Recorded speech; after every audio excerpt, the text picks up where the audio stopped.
Chapter 4. The Effects of the British Rule in India. The British East India Company brought nearly the whole of India under its control during the period from 1757 to 1856. In order to consolidate their rule, the British set up a new system of governance in India.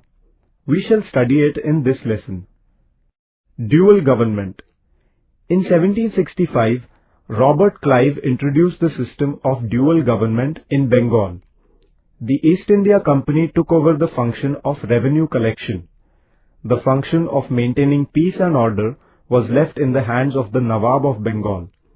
This system is called dual government. The ill effects of this system of dual government began to surface after a while. The company officers pocketed the amount collected as revenue from the common people. Many British merchants were envious of the East India Company as it had been granted the monopoly of trade with India. There was a lot of criticism in England against the governance of India by the East India Company. The British Parliament, therefore, passed certain important acts to regulate the company's administration in India. Acts passed by Parliament.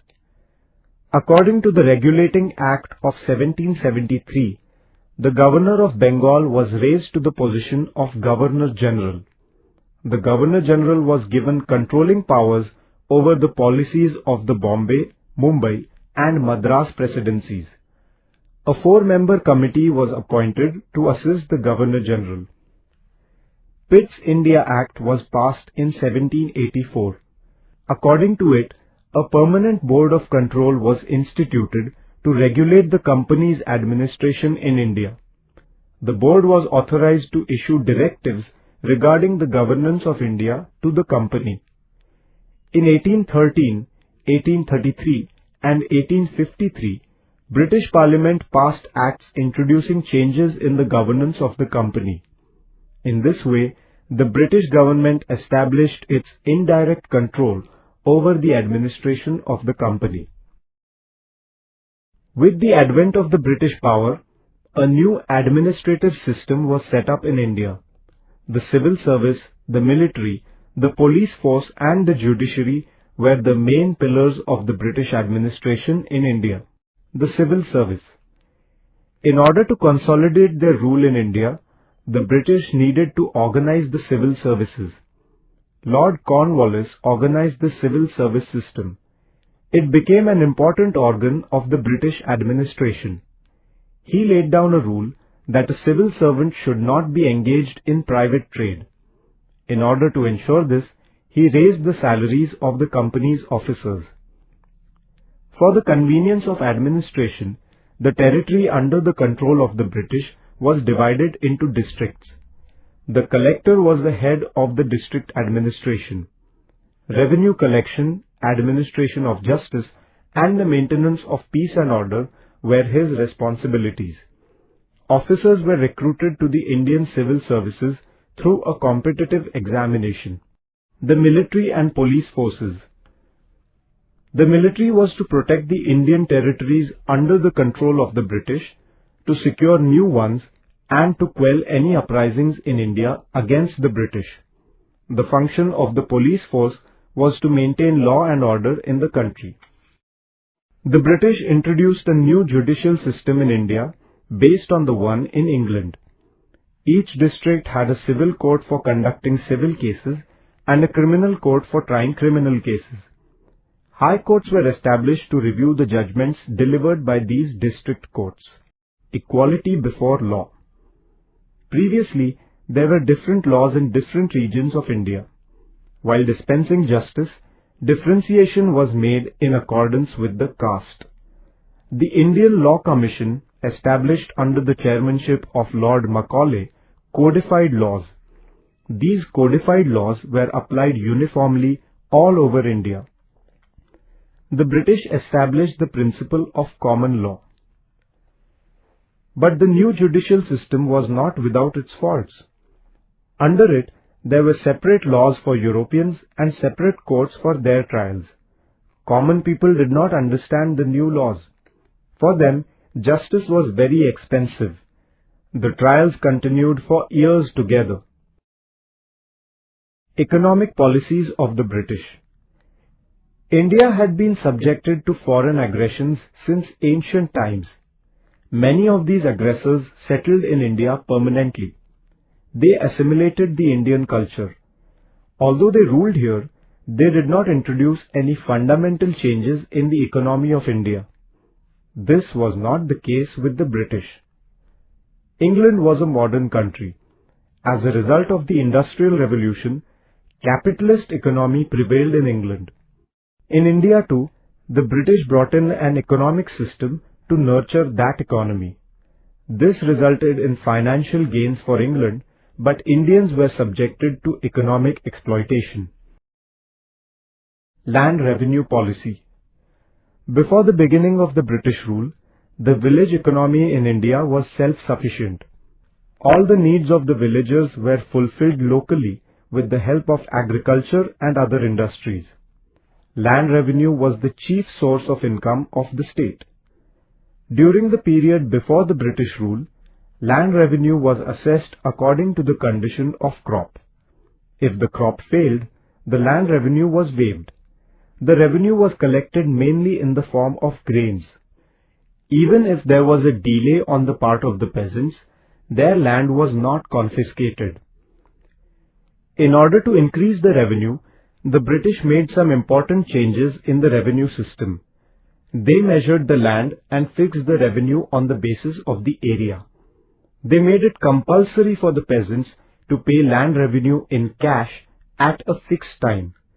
They made a rule that failure to pay land revenue in time would result in the land being confiscated. The system that the British used to collect land revenue differed from region to region in India. Peasants were exploited everywhere in India. Effects of the new land revenue system. The new land revenue system adversely affected the rural life in India. In order to pay the land revenue, peasants began to sell their farm produce at whatever price they could get. Traders and the middlemen began to buy agricultural produce at an unreasonably low price. At times, the peasants were forced to mortgage their lands with the village money lenders in order to pay the land revenue.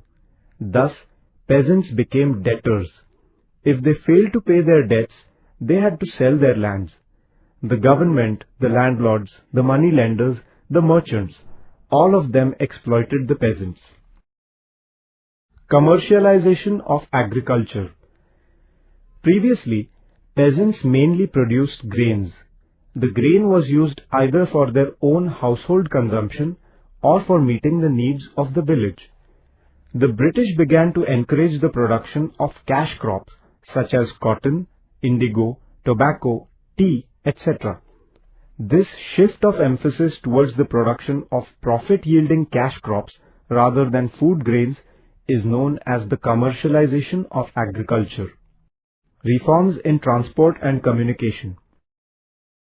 The British provided modern facilities of transport and communication for the purposes of administrative convenience and growth of trade. A highway connecting Calcutta, Kolkata with Delhi was built. In 1853, a train began to ply between Mumbai and Thane. In the same year, the British started a telegraph system in India. This facilitated the communication between the major cities and military centers in India. The British also introduced the postal service. All these reforms had far-reaching effects on the social life in India. Communication between people belonging to different regions in the country improved greatly.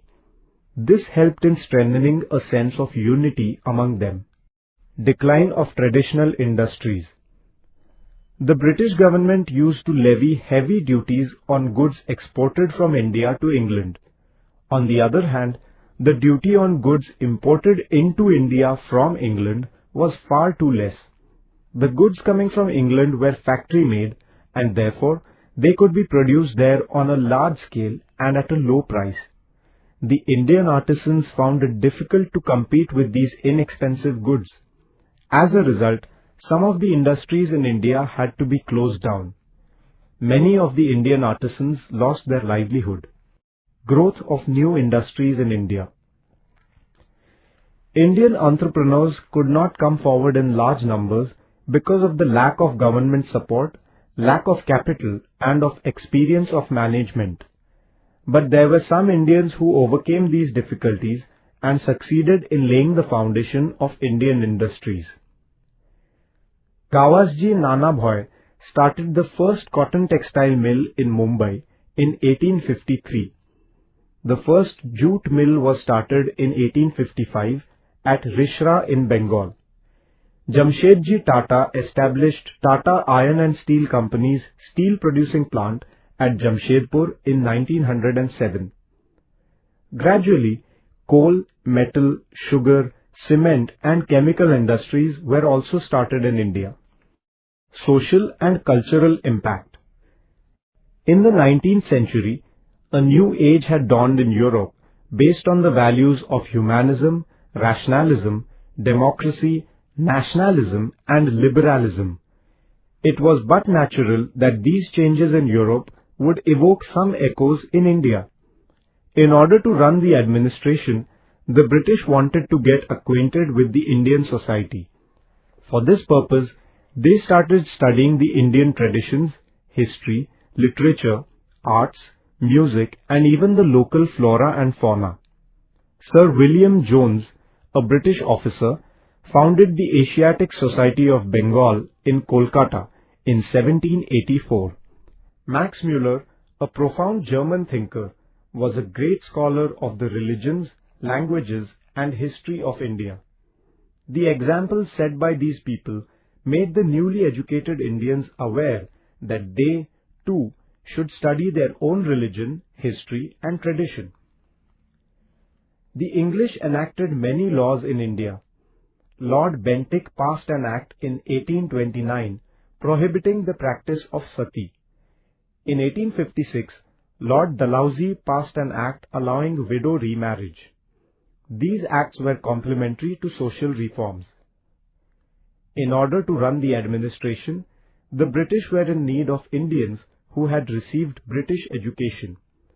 In 1835, on the recommendations of Lord Macaulay, Western education was introduced in India.